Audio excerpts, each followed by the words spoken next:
लोग कहते हैं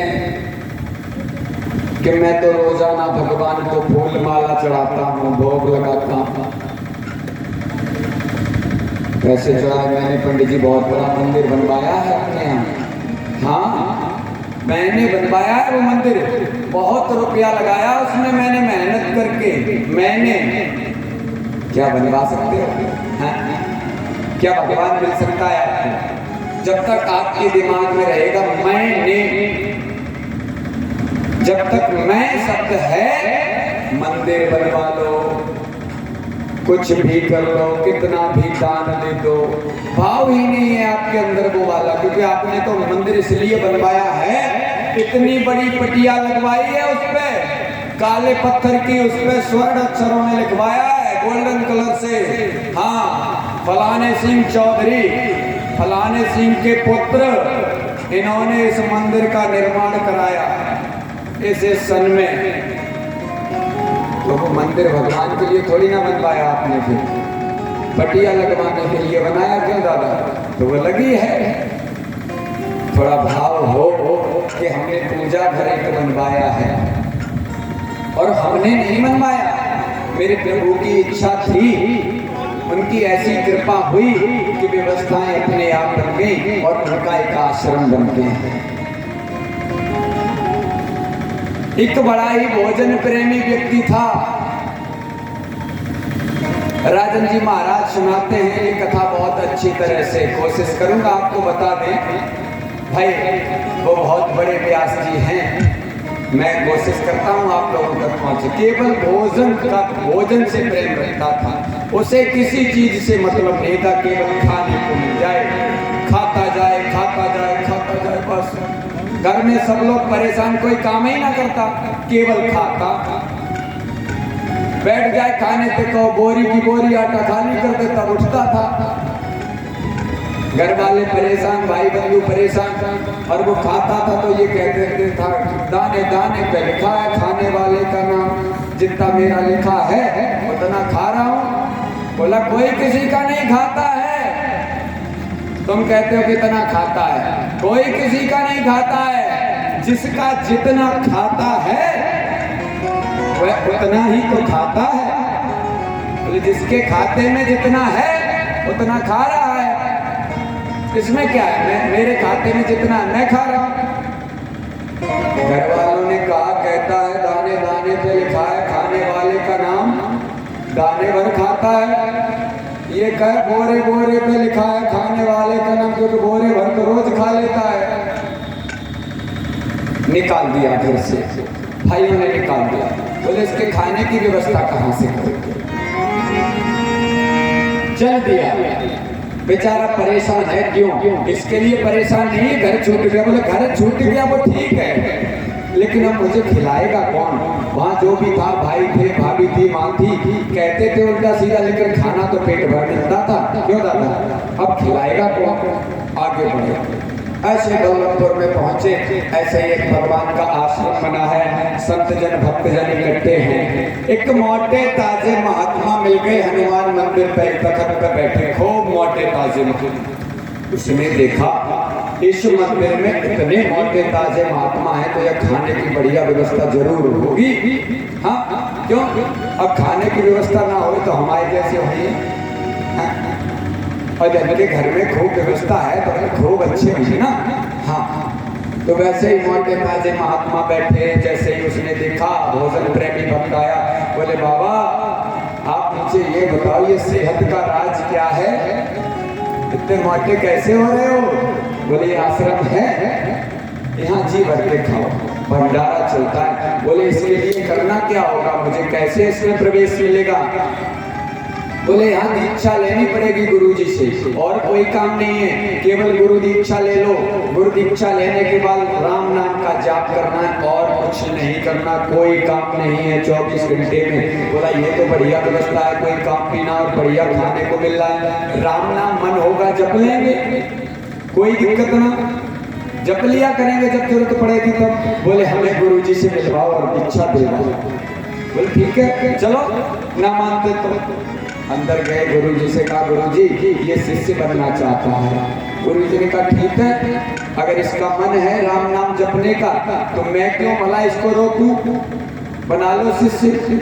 शिष्य बनाया उसे, गुरुजी ने राम नाम का मंत्र दिया उसको, एक झोली और माला। हाँ, माला को जो जाप करते हैं उन्हें पता है, एक झोली होती है, गौमुखी बोलते हैं जिसे, उसमें रख के जाप करते हैं उस माला का। तो एक झोली और माला दे दी। गुरुजी ने कहा बेटा जाओ बैठो उधर आश्रम में, राम नाम का जाप करो। बेटा वहां से बड़ा आगे, लेकिन हाँ पेट में तो कुछ है ही नहीं, भोजन प्रेमी। उसने कहा गुरुजी हाँ माला तो हम जप लेंगे थोड़ी देर में, थोड़ा भोजन मिल जाता, भूख लग रही है बहुत, मन ना लगेगा माला जपने में अगर भोजन नहीं मिला। गुरुजी ने कहा कोई बात नहीं बेटा, अभी चल के आए हो, थके हुए हो, भूख लगी होगी, चले जाओ भंडारे में, कोई कमी नहीं है, जो मन आए जितना खाना चाहो खा लो। पहुंचा भंडारे में, बढ़िया भोजन बना था, भोजन को किया, भोजन करके तृप्त होके फिर उठाई झोली और माला। तो ठीक है अब थोड़ी देर जाप कर लेते हैं। थोड़ी देर बैठा, जाप किया, घंटे 2 घंटे, शाम का वक्त हुआ, फिर भोजन किया। ये दिनचर्या उसकी रोजाना चलने लगी, भोजन करता और राम नाम उसे कुछ ना करना। लेकिन 2-4 दिन ही बीत पाए थे कि आश्रम में एकादशी का व्रत है आज। आश्रम में भंडारे में कुछ नहीं बना आज। सुबह जैसे ही उठा, हाथ मुंह धुले, उसको तो भोजन चाहिए था। अब भोजन जैसे ही पहुंचा, भंडारी से कहा हाँ क्या व्यवस्था है आज भैया भंडारी? भंडारी ने कहा आज कुछ नहीं। बोले क्यों? बोले आज आश्रम में एकादशी का व्रत है, आज कोई भोजन ही ना करता। फिर बोले द्वादशी में भोजन होगा। बोले द्वादशी में भोजन होगा? यहाँ तो 1 घंटे बिना भोजन के ना रह पाता हूँ, ये 24 घंटे की बात कर रहे हैं, वो भी कल। और कल कितने टाइम भोजन बनेगा, तब हमें मिलेगा, मैं नहीं बच पाऊंगा। बोले यहाँ कोई व्यवस्था नहीं है भैया, गुरुजी के पास जाओ, उनके पास अगर कोई उपाय हो तो। चल दिया बेचारा, गुरुजी के पास पहुंचा। गुरुजी से कहा गुरुजी, उन्होंने कहा हाँ बेटा क्या हुआ? बोले गुरुजी आज तो बहुत गड़बड़ है, आश्रम में भोजन नहीं बना। बोले हाँ नहीं बना। बोले क्यों? बोले आज एकादशी व्रत। बोले तो गुरुजी मैं व्रत नहीं रख पाऊंगा, मैं केवल भोजन के लिए ही इस आश्रम में आया हूँ, भजन करने नहीं आया हूँ, केवल भोजन की चाह में आया हूँ। गुरुजी ने कहा अगर इसको भोजन नहीं दिया तो ये जरूर चोरी से कुछ न कुछ खाएगा, रह नहीं पाएगा ये, क्योंकि ये व्रत नहीं करना जानता है। इससे बढ़िया है इसकी व्यवस्था कर दी जाए। अगर चोरी से भी ना खाया और बाई चांस मर गया, जो ये कह रहा कि हम मर जाएंगे, तो पाप लग जाएगा। अगर कोई भूखा मर गया आपके दरवाजे पे तो ये पाप लग जाएगा। गुरुजी ने कहा अच्छा यहाँ तो भोजन ना बनेगा, आटा दाल ले लो भंडारी से अपने लिए, चले जाओ वहाँ नदी के किनारे बैठ के अपना भोजन बना लेना और खा लेना। लेकिन भोजन बनाने के बाद भगवान का भोग लगाना, राम जी का भोग लगाना, उसके बाद खुद खाना। अब उसने कभी राम जी का भोग लगाया क्या? उसे पता राम जी का भोग कैसे लगता है? उसे नहीं पता। कोई बात नहीं, ले गया राशन पानी लेके पहुंचा नदी के किनारे पे, लकड़ी इकट्ठी की, भोजन बनाया, भोजन बना के थाली को परोसा। थाली परोसने के बाद उसे याद आया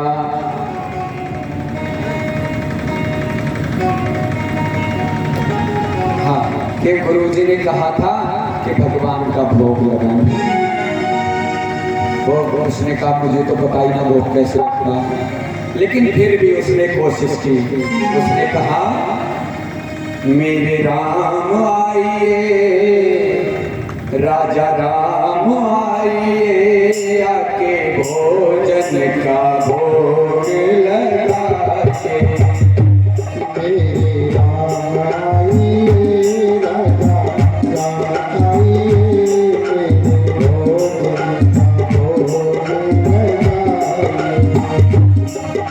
भोजन का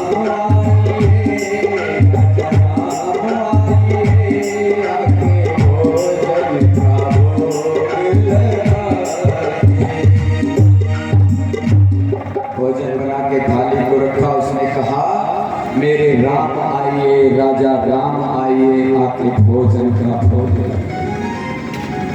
नहीं सुना प्रभु ने, नहीं आए। अब उस उसे क्या मालूम भगवान आते थे भोजन करने की ना आते थे, लेकिन उसको ये याद था कि गुरुजी ने कहा है कि भोजन भगवान को भोग लगा के करना है। अब बड़ा दुखी है, उसने गुस्से में आके आखिरी बार उसने कहा प्रभु तुम इस चक्कर में हो कि यहाँ नहीं भोजन करोगे, गुरुजी के हाथ से आश्रम में कर लोगे। आश्रम में आज पानी भी ना मिलेगा, एकादशी का व्रत है, इसलिए चुपचाप से आ जाओ और खा लो। ये भक्त का भाव है। उसको तो ये पता है कि भगवान खाते हैं, उसके बाद ही गुरुजी खाते हैं। अब गुरुजी ने कहा है तो मानना तो है। उसने कहा आ जाओ प्रभु, अंतिम बार कह रहा हूं, आना हो तो आ जाओ, नहीं तो मैं खा लूंगा, फिर कुछ नहीं मिलने वाला, भूखो रह जाओगे, कल मिलेगा जाके। मेरे प्रभु मुस्कुराए। जब भक्त का ऐसा दृढ़ भाव देखा है तो मेरे प्रभु चले आए, और अकेले नहीं आए, मैया जानकी को साथ में लेकर आ गए। और जैसे ही मैया जान